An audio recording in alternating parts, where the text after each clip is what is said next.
네, 이달 중순부터 동학개미들의 힘이 부쩍 약해지고 있습니다. 세계 경기와 기업 실적이 예상보다 좋아지고 있고 또 유동성이 여전히 풍부하다라는 투자 여건을 감안해 본다면 대주주 양도 차익 과세 같은 우리 정부의 정책 요인에 의해서 자신이 손해를 본다는 것을 알면서도 어쩔 수 없이 주식에 투자하는 그런 안타까운 현실이 반영이 되고 있는 모습인데요. 증시 입장에서는 그 어느 현안보다 이 문제를 자세하게 진단해 봐야 하지 않을까 싶습니다. 오늘 도움 말씀에 한국경제신문의 한상춘 논설위원 자리해 주셨습니다. 어서 오세요. 네, 안녕하십니까. 네, 위원님 먼저 지난 주말에 여러 가지 악재 소식에도 불구하고 뉴욕 증시가 반등을 해줬습니다. 이 의미를 어떻게 살펴보면 좋겠습니까? 네, 다른 달과 달리 우리 시간으로 토요일 새벽에 끝난 뉴욕 증시는 나름대로 그 질적인 측면에서 의미가 있지 않냐 생각합니다. 일단은 그 악재는 많았어요. 아시겠습니다는 지금 그 코로나 직후에 가장 관심사인 코로나 문제가 어떻게 될 것이냐 하는 측면에서는 유럽도 그렇습니다는 미국도 존스 홉킨스라든가 이런 통계를 보면 재확산세가 돼 있죠. 역시 그 경제 재봉쇄까지는 되지 않는다 하더라도 확진자 수 재증가가 주는 투자 심리 악화는 컸다 이렇게 보시면 되겠고요. 두 번째 악재로는 역시 경기 부양책이죠.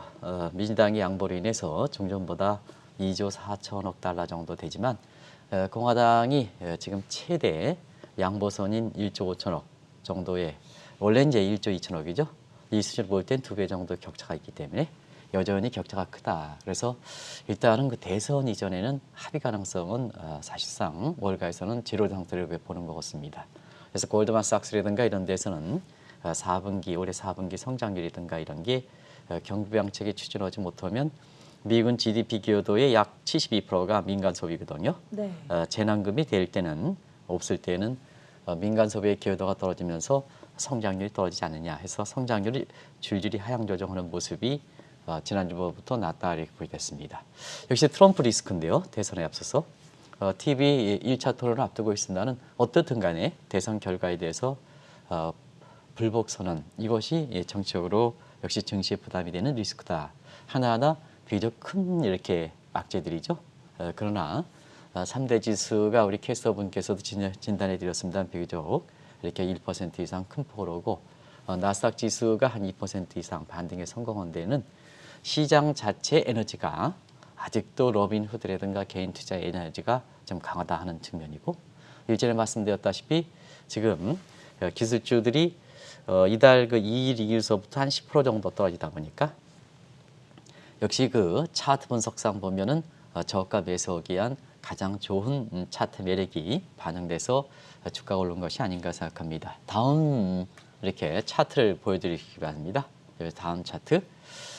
그래서 시장 자체 에너지와 그 다음에 차트 매력 때문에 3대 지수가 비교적 큰 폭으로 올랐다 이렇게 보겠습니다. 그래서 지금 이제 월가에서는 우리도 이제 오늘이 9월 28일이죠? 네. 이틀 남았습니다. 9월 30일이. 그래서 이달 초에 많은 그 비관론자들이 얘기했던 9월 이기설, 여름 휴가철이 끝나면 9월 이기설 이런 데에서 월가에서도 역시 이틀 남기다 보니까 이것이 다시 정리 차원에서 화제가 되고 있는데요. 일단은 9월 이기설은 뭐 시청자 여러분도 이렇게 물 건너갔다는 건 다 아실 거로 이렇게 봅니다. 그리고 10월 이후는 어떻게 될 것이냐 하는 측면에서는 10월에서는 역시 지금처럼 펀더멘탈 장세에서 보면 펀더멘탈이 어떻게 나오느냐 하는 측면인데요. 역시 3분기 성장률이 대선 직전 10월 말에 발표되고 그 다음에 10월 들어서는 우리가 추석이 끝나는 시점으로 되는데요. 3분기 이것들의 어닝 시즌을 맞거든요. 그래서 지금 예상은 예상보다 좋은 그 결과가 나올 거로 이렇게 보이기 때문에 일단은 그 9월 이설 가능성이 뭐 거의 없다 이렇게 이제 보시면 되겠습니다. 그렇게 결론이 끝난 것이 아닌가 하는 이런 쪽의 월가 시각이 나오고 있다고 보겠습니다. 네, 오늘이 9월 28일 월요일 이제 이틀만 지나면 10월을 맞이하게 되는데요. 3분기가 마무리되는 시점에서 바라볼 때 실제로 9월 위기설이 발생할 가능성에 대해서 현 시점에서 어떻게 판단하십니까? 일단은 사실 그 월 초에 9월 이기설에 대해서는 상당히 공감대가 있었어요. 네. 일부 비관론자들이 3월 이기설 이것이 안 되니까 7월 이기설 또 9월 이기설 이렇게 해서 됐습니다는 이번에는 그 시기적으로 보면 대부분 다 종전의 위기들이 여름 휴가철이 끝나고 난 이후에 미국에서 회계연도가 10월 1일부터 시작되니까 거의 이렇게 손바꿈 속에 대부분 다 여름 휴가철이 발생했거든요.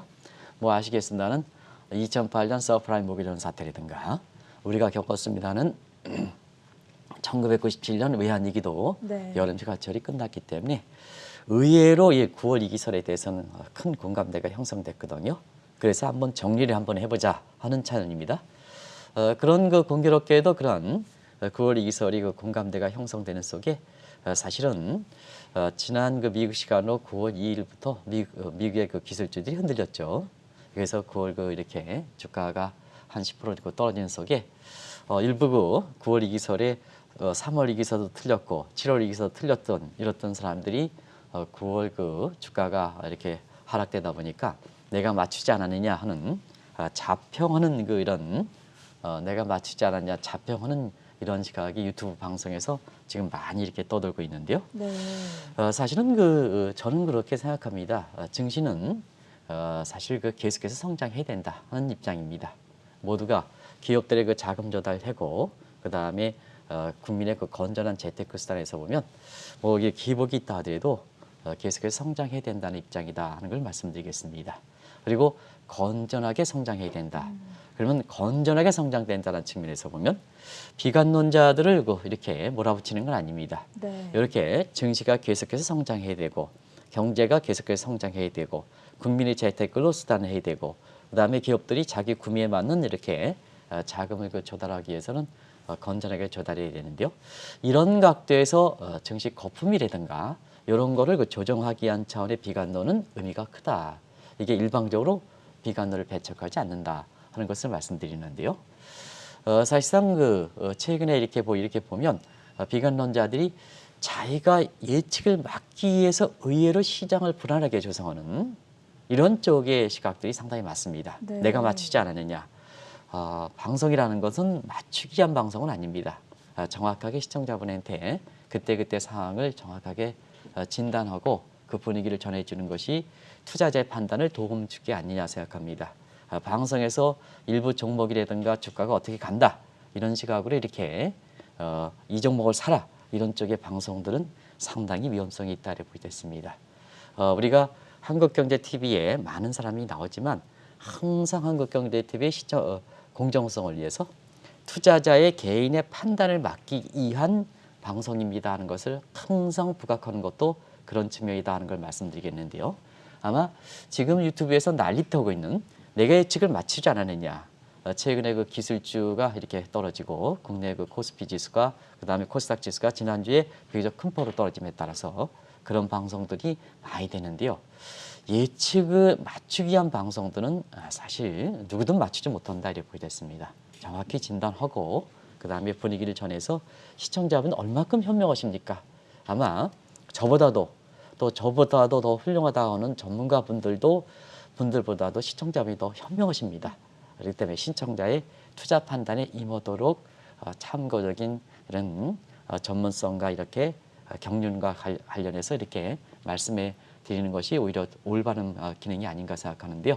굳이 이것을 강조하는 것은 최근에 굉장히 이런 방송들이 난립하는 과정에서 네. 내 의도대로 예를 들어서 어떤 유튜브 방송 보면 자 내가 이 종목을 샀는데 오는 출연진한테 이 종목은 어떻게 되는 겁니까? 하면 그 종목에 대해서 같이 얘기하면 다른 그 일반 이렇게 투자자분들이 그 영업하는 과정에서 사실 경우에 따라서는 지금 미국에서도 자 이런 니콜라라든가 뭔가 이런 게 허점을 파고들어서 본인 자신은 먼저 공매도 해놓고 그 다음에 주가를 낮춰서 대단히 투자 수익을 많이 남기는 이러한 그 행동주의 공매도 개인주의 투자가들이 국내에서는 이렇게 매수 세력으로 이렇게 되면서 네. 사실 그런 방송들이 많거든요. 감독 당국의 규제라든가 그 다음에 한국경제TV처럼 공정성이 있는 이런 방송에서는 맞추기 위한 또 그런 특정 목적을 위한 이런 방송은 아니다는 것을 말씀드리겠습니다. 오늘 제가 제목의 대주주 양도세 연재자에 대해서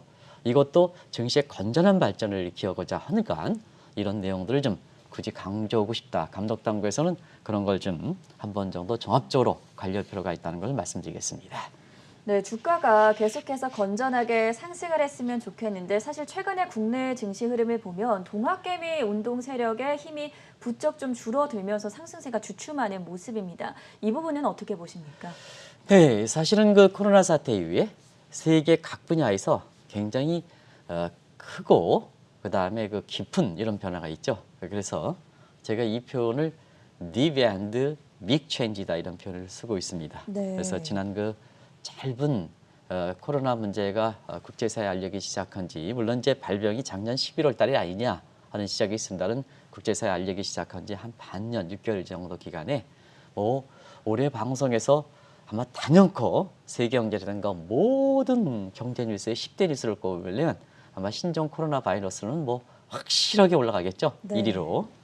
그런 만큼 짧은 기간에 각 분야에서 deep and big change 해서 깊고 그다음에 아주 큰 변화가 있다. 빅 체인지가 일었다. 그래서 경제 분야에서는 아무래도 세계화 태조, 그다음에 아우터키 자급자족 성격이 큰 과정에서 아마 수출보다는 내수라든가 이것 자급자족 성격이죠. 그다음에 업쇼링보다는 이렇게 리쇼링이라든가 그리고 아웃소싱보다는 인소싱 이런 것이 대부분 다 경제 분야에서 나왔던 큰 흐름이다 이렇게 보시됐습니다. 근데 이것을 증시적인 측면에서 이렇게 보면 증시에서도 많은 변화가 있었습니다는 아무래도 개인 투자가의 비중이 아주 급증한 점이 네. 아마 코로나 사태 이후에 증시에 있어서는 가장 큰 변화가 아닌가 생각합니다. 아주 바람직스러운 방향이다 이렇게 보겠습니다. 주식의 대중화라든가 정치적으로 보면 민주주의의 그 꽃을 피우기 위해서도 개인 투자의 비중이 이렇게 높아지는 것은 아주 바람직하다. 이 코로나라는 부정적 의미의 이 계기가 되긴 했지만 또 개인 투자가 비중이 높아지는 것이 이 부정적인 코로나 문제 때문에 개인 투자같이 꼽히는 것을 부정적으로 보는 시각들이 있습니다는 절대 그렇지 않다. 어떤 계기든 간에 주식 민주주의가 실현되고 그다음에 정치적으로 보면 이렇게 민주주의가 꽃을 피우기 위해선 개인 투자가 비중이 상당히 높아지는 건 바람직하다 하는 걸 말씀드리겠습니다. 그래서 시청자 여러분 얼마나 큰 변화인지 그 나라의 국민성이라든가 특성을 반영해서 개인 투자가들이 사실 우리는 그 동학개미다 이렇게 얘기하죠. 그렇죠. 네, 그리고 미국은 시청자 여러분들 다 아시겠으나 라빈 푸드라든가 일본은 닌자개미라든가 중국은 청년부티라든가 아주 독특한 개미 이 별칭이 붙었죠. 네. 요건 이제 이렇게 별칭이 붙는 것은 그만큼 추세가 일적 현상일 때는 그렇게 별칭이 붙이지 않거든요. 그래서 보편적 현상이 됐다. 추세적으로 정착되고 있다 이렇게 볼 수 있습니다. 그런 과정에서 이들 들어서도 이 개인 투자가 비중이 높은 것이 사실 그 중동 지역은 개인 투자가들이 그렇게 높진 않았거든요. 네. 국유자산, 석유 같은 것, 그다음에 중남미 같은 경우는 원래 좌파 체제가 이렇게 핑크타이드 물결이 1970년대 이후에 종속이론서부터 이렇게 되기 때문에 주식의 사각지대였죠. 근데 오직했으면 개인 투자가 비중이 상당히 높다 보니까 이달 들어서는 주식시의 사각지대를 하는 중동, 특히 사우디, 네. 그다음에 중남미에서 개인 투자가 비중이 높아지는 것이 최근의 모습이다 이렇게 됐습니다. 그래서 코로나 사태 6개월 만에 각 분야뿐만 아니라 증시에 있어서도 굉장히 큰 변화가 있는 것이 최근의 모습이다 이렇게 됐습니다. 세계 여러 국가의 개인 투자자들이 있지만 특히나 한국의 동학개미들 눈부신 활약이 대단해서 전 세계 외신들도 주목하는 모습이었습니다. 그런데 좀 안타깝게도 최근에는 이들이 힘을 잃어가고 있다고 하는데요. 이 부분도 짚어주시죠. 네, 힘이 약해지는 것이 네. 그만큼 힘이 컸다면 그 힘이 약해지는 것이 우리나라에서 여러 가지 굉장히 큰 부담이 되는 거거든요. 아시겠습니다는 코로나 사태 이후에 동학개미 개인 투자 역할은 아주 컸죠. 시청자 여러분, 동학개미가 세계 증시의 선도격이 돼서 러빈후드라든가 닌자개미라든가 청년부티라든가 그런 용어들도 나온 것이 아닌가 생각하고요. 우리 내부적으로 보면 동학개미 활약이 얼마나 컸냐면 콜스피라든가 콜스닥의 주가 상승률이 세계 최고였죠. 네. 이건 다른 게 필요 없죠. 다른 게 필요 없죠. 이게 말해준다 이렇게 됐습니다. 만약에 이번 그 계기로 해서 동학개미들이 없었다면 한국 경제라든가 우리 국민이라든가 정치적으로 어땠을까 하는 것을 잠시 한번 간단하게 살펴볼게요. 동학개미의 활약이 없었다면 대외 경제 특성을 갖고 있는 것이 우리지 않습니까? 근데 이번에 코로나 사태에는 사람의 격리시키다 보니까 사람 격리시켜 사람 이동 제한돼 사람 이동 제한되면 상품 이동도 제한돼 자본 이동 제한돼 그러면 대환경에 의존하는 우리 경제가 가장 큰 타격을 받죠. 네. 타격을 받죠.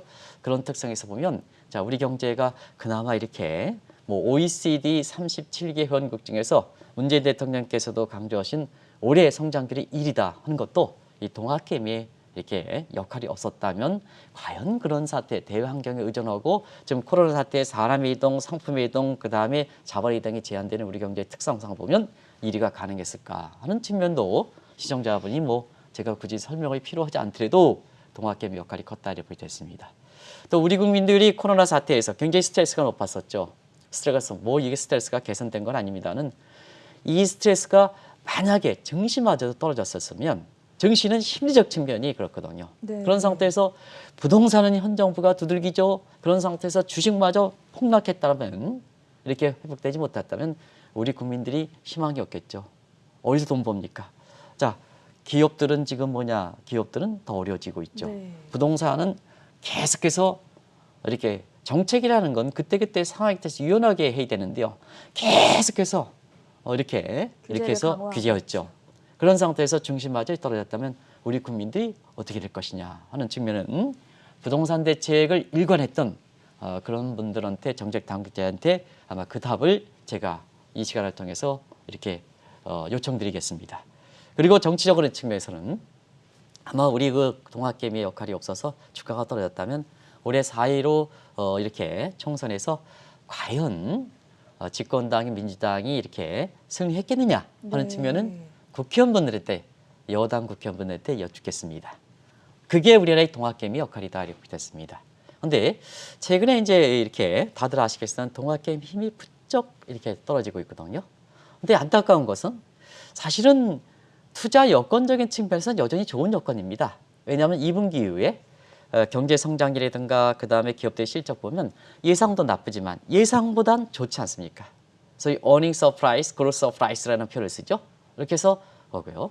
그다음에 유동성적인 측면에서는 뭐 지금 뭐 돈을 환수하는 국가가 있습니까? 네. 페드가 사실 지난 9월 이후에 돈을 환수하겠다는 것보다는 그동안 정책들이 그렇게 유지하겠다는 입장이죠. 그게 중립적이다 보니까 다소 증시에는 좀 부정적이지 않냐 하면서 주가 하락을 이렇게 떨어뜨리는 요인이 되긴 했습니다는 전체적으로 유동성은 아직도 풍부한 상태거든요. 그런 상태에서 연말이 다가올수록 다른 요인과 함께 뭐 미국의 기술주도 하락하고 뭐 여러 가지 요인이 있습니다는 뭐 수급상의 불균형이다 뭐 여러 가지 증시 전문가들이 지적합니다는 그 중에서도 많은 사람이 지난주 토요일 날 그다음에 일요일 날 이 문제가 가장 화두가 됐습니다는 사실 대주주 양도차익 과세. 근데 이 대주주 양도차익 과세도 전 가족을 포함시켜서 3억이란 말이에요. 그러다 보니까 이 대주주 양도차익 과세를 그렇게 얘기합니다는 여기에 외국인들을 보면 대주주 양도차익 연자제라는 표현을 쓰거든요. 이게 자 외국인한테 이렇게 물어보니까 이런 정책도 있습니까? 아까 우리가 김 대표께서도 미국의 주가에서 보면 상한제가 없습니다. 이런 쪽에 그렇죠. 얘기했지 않습니까? 그래서 뭐 어떤 거 아까 종목 같은 경우는 일주 만에 뭐 몇천 프로 이렇게 네. 오르지 않습니까?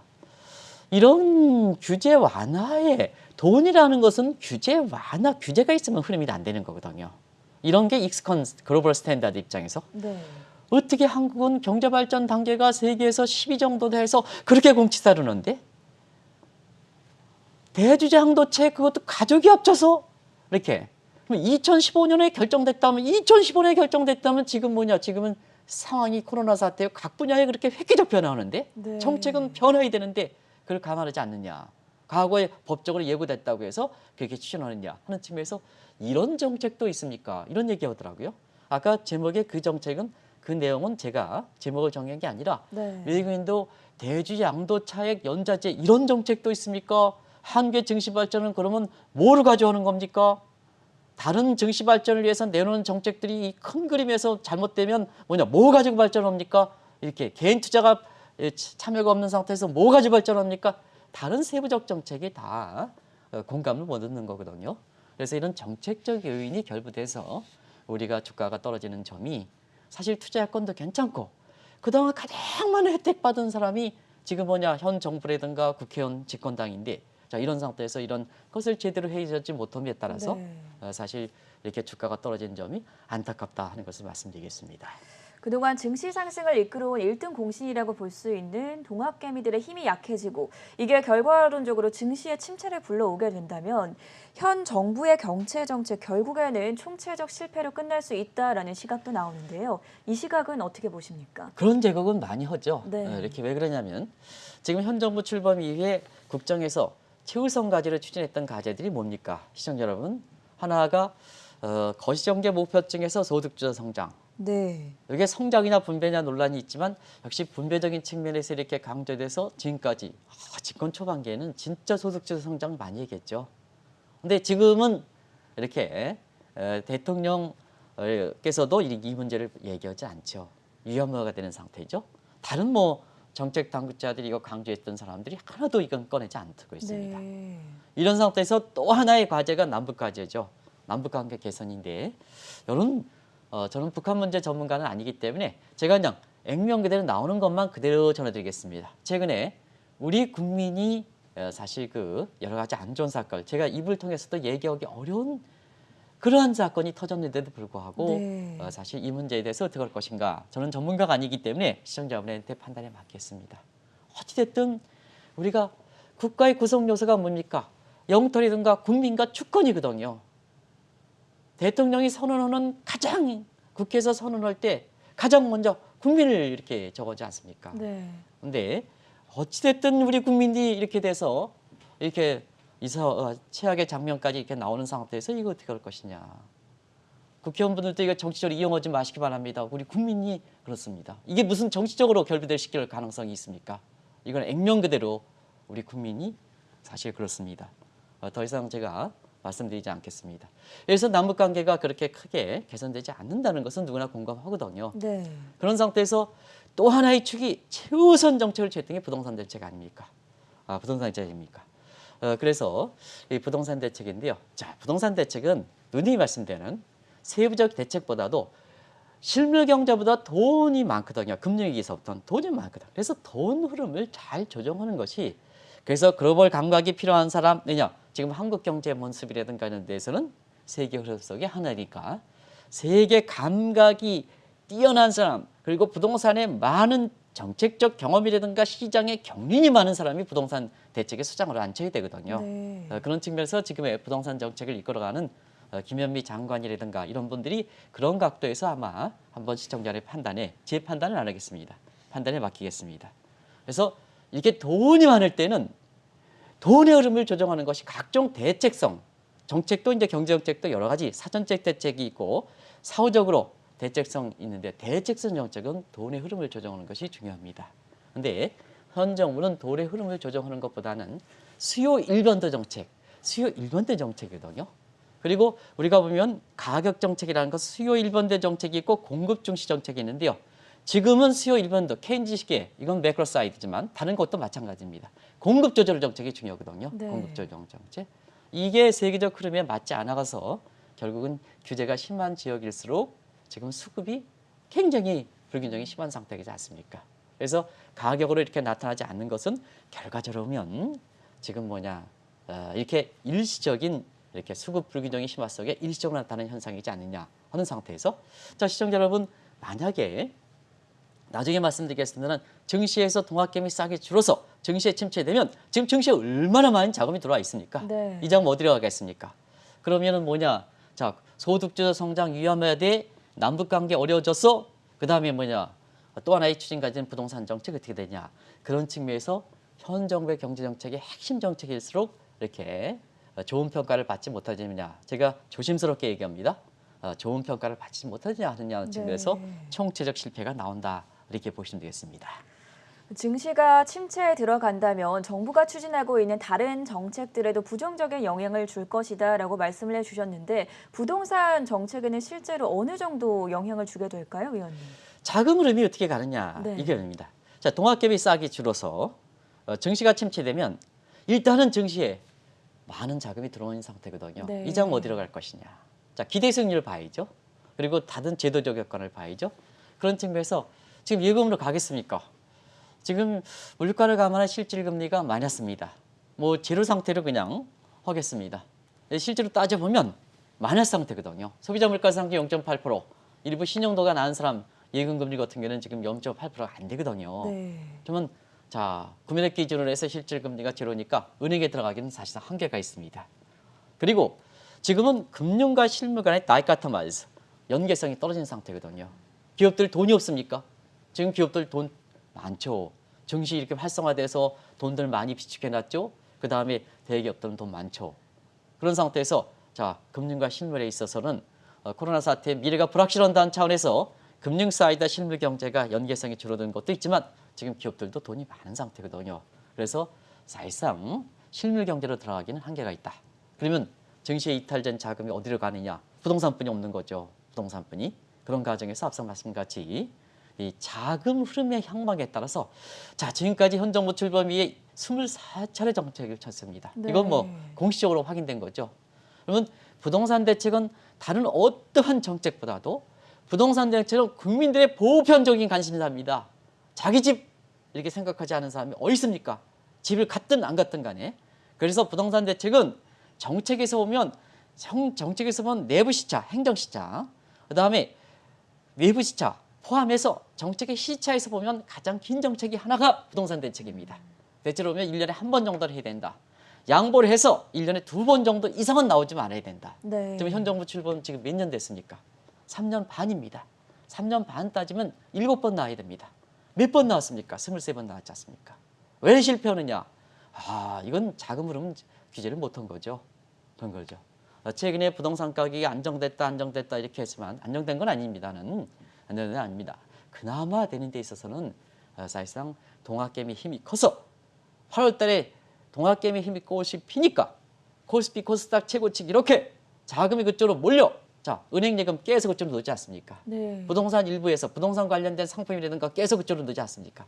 그래서 가격이 안정된 거지 정부의 정책이 막혀서 정책 효과에 대해서 효과를 보는 건 아니다 하는 걸 말씀드리겠습니다.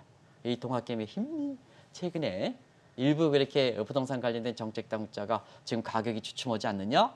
대책의 효과다. 그거보다는 동학개미 힘이 커서 증시 쪽으로 해서 부동산에 유입된 자금이 이탈되는 과정에서 네. 가격의 안정세를 보는데요. 지금 최근에 부동산 가격이 주춤하다 보니까 어떻게 올 것이냐?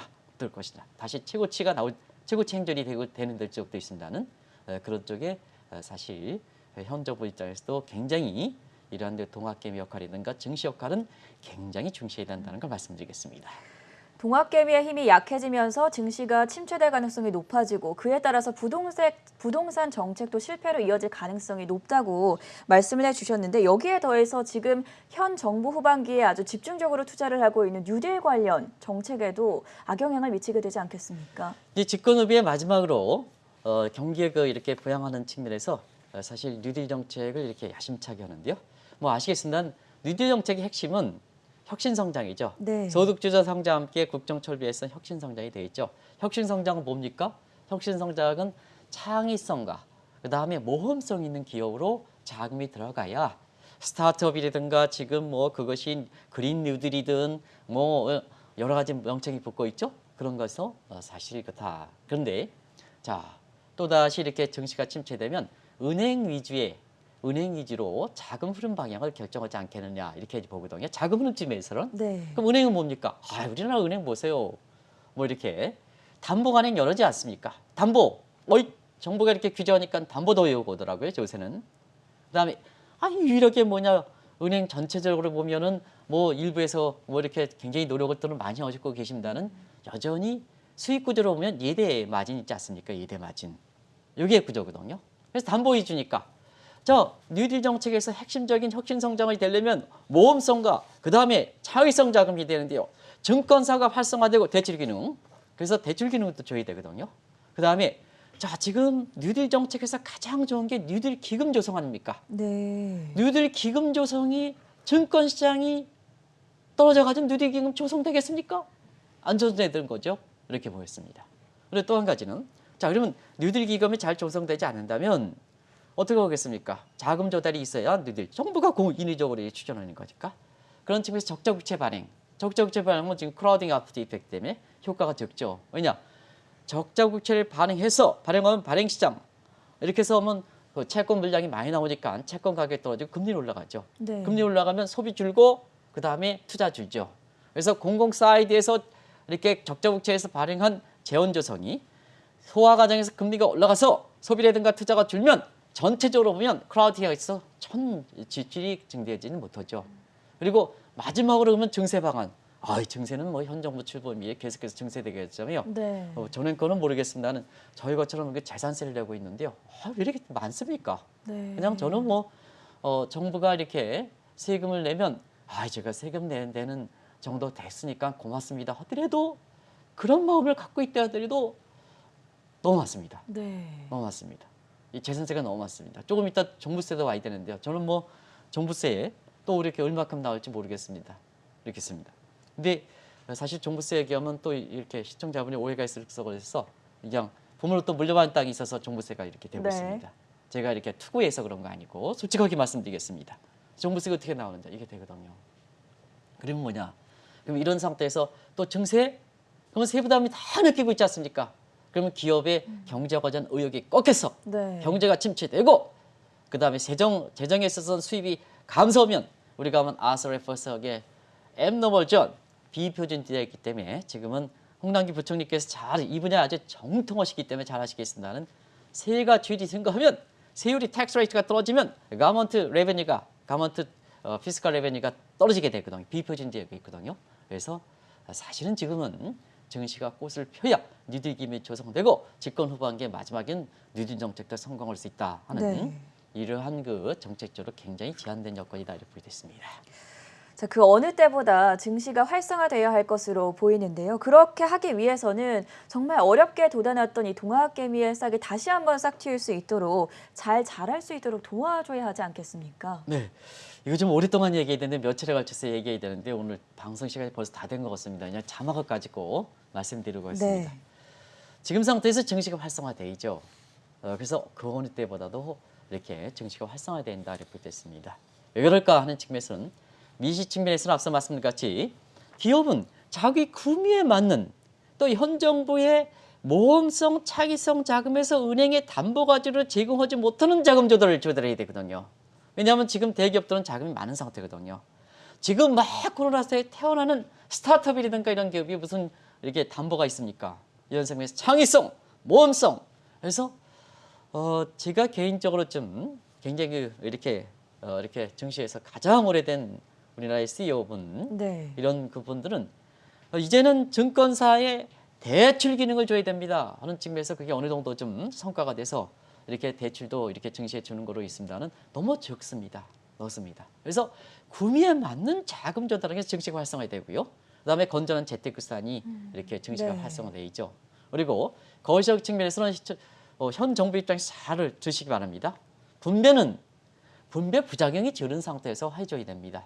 그러면 국민경제 3년 등가법칙이 잘 적용되도록 해야 됩니다. 자, 그러면 어떻게 되냐? 국민경제 3년 등가법칙이란 시청자 여러분 잘 아시겠습니다. 생산하고 그다음에 분배가 되고 지출이 되는 요 구조거든요.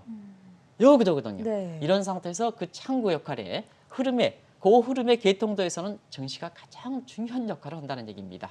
그리고 주식 대중주의가 실현돼야 1인 1주 같은 대중주의가 실현돼야 1인 1표는 민주주의로 실현될 수가 있는 거 아니겠습니까? 집권당일수록 지금 민주주의 강조하는데요. 네. 분배도 그렇고 그다음에 민주주의 꽃도 그렇고 1인 1주 1표 하는 이것을 가는 건 거 아니겠습니까? 그런 측면에서 우리가 증시는 활성화돼야 된다 이렇게 됐습니다. 자, 그래서 이 표현을 제가 말씀드리겠습니다. 나중에 좀 더 자세한 시간을 좀 갖고 말씀드리겠습니다. 네. 다음 자막 보시기 바랍니다. 코로나 사태 어렵습니다. 모처럼 이렇게 개인 투자가들 동학개미 꽃을 피웠습니다. 자, 그러면 우리가 엄동산을 찍고 봄날에 푸릇푸릇한 싹이 돋습니다. 네. 이 그린슛이다. 그럼 이가 잘 자라서 가을에 풍성한 열매를 맺어야 되지 않습니까? 네. 그래야지 기업들도 자금 도달하고 국민들도 건전한 재산 증식이 되고 건전한 재산 증식이고 기업도 잘 되고 국민들은 정부의 세수가 증가하지 않습니까? 정부의 세수가 증가하지 않습니까? 그래야지 서로가 잘 먹고 잘 사는 겁니다. 근데 자, 전지 작업을 하는 사람이 누굽니까? 전 정부죠. 가선 주인이 전지 작업을 잘못해서 옐로우 위스 모처럼 자란 그린슛이 옐로우 위스 희준 잡초가 되면 자, 증시가 꽃을 피우지 못하면 국민들도 재산 증식이 어렵고 기업들도 네. 어렵고 정부도 세수가 줄어들지 않습니까? 그래서 지금 상태에서 보면 지금 뭐냐 투자 여건이 괜찮은 차원에서 보면 오죽했으면 이렇게 어려운 사람들이 나온 상태에서 울며 겨자 먹기로 연말이 다 오고 연말엔 전부 다 뭐냐 주식을 떨어뜨리니까 그때부터 미리 대비해야 되지 않습니까? 그래서 대주주 양도세 연자제, 대주주 양도세 연자제 같은 정책이란 것은 아무리 예고되더라도 경제 현실이 코로나 사태 같은 얼마나 현실이 급변했습니까? 이러면 변화줘이죠. 아무리 입법 예고했다 하더라도 변화줘이죠. 경제정책이란 건 어차피 사람을 다스리는 거 아니겠습니까? 네. 사회 제도를 다스리는 거 아니겠습니까? 그러면 코로나 사태 이렇게 큰 사태를 터졌는데요. 그것도 이렇게 거기에 맞춰서 현실적으로 대변해 줘야죠. 그것이 집권당인 국회의원도 살리는 방법이고 현 정부의 경제정책도 살리는 방법이고 그것이 뭐냐 대통령에 대한 지지도 높이는 방안입니다. 네. 입니다. 그런 차원에서 지금 이렇게 돼서 근데 지금 금감이라든가 이런 데서 유연한 자세를 갖는다 그래요. 그리고 지금 김병욱 의원이라든가 네. 윤관석 정무위원장도 유리한 이렇게 해서 그쵸. 책을 갖다 하는데 어떻겠으면 이게 일부 부처의 이렇게 경직된 사고에 의해서 이것을 가져가지 않는다면 되겠습니까? 그래서 모처럼 현 집권당 내부에서도 그런 중시에 대해서 비교적 잘하는 김병욱 의원이라든가 이런 사람들이 이거에 대해서 조정해 나갔다 하는 그런 분들이 전문가입니다. 네. 전문가입니다. 그런 분들의 얘기를 맞춰서 이걸 뭐냐 모처럼 자란 동학개미에 싹이 돋아서 지금 우리가 주식시장의 민주주의, 주식 대중주의가 꽃을 피고 민주주의의 꽃을 피고 생산과 분배가 지출과 기업의 자금 조달 그다음에 건전한 재테크 수단 그래야 그리는 것이 얼마나 우리 경제 입장에서 좋습니까? 그런 면에서 한번 이를 공론화시켜서 한번 우리가 그 부서 해제하지 못한다면 국민들이 이것 좀 해줘가는 그런 제도 개선 모습을 좀 보였으면 그게 민주주의입니다. 민주주의입니다. 그걸 꼭 좀 됐으면 하는 바람입니다. 네, 그 어느 때보다 유동성이 풍부한 시기고 또 세계 경제와 기업들의 경기 실적이 좀 좋아지는 모습을 보이면서 주식 투자하기에 정말 활성화되기 좋은 시점인데요. 국내 증시 입장에서는 여러 가지 정책적 요인 때문에 개인 투자자들의 힘이 더욱더 약화되고 있습니다. 주식 민주주의를 활성화시키고 또 경제적 자유를 실현하기 위해서 그 선결 조건 어떤 것들이 마련되면 좋을지 오늘 한국경제신문의 한상춘 논설위원의 도움 말씀 들어봤습니다. 말씀 대단히 고맙습니다. 네, 고맙습니다.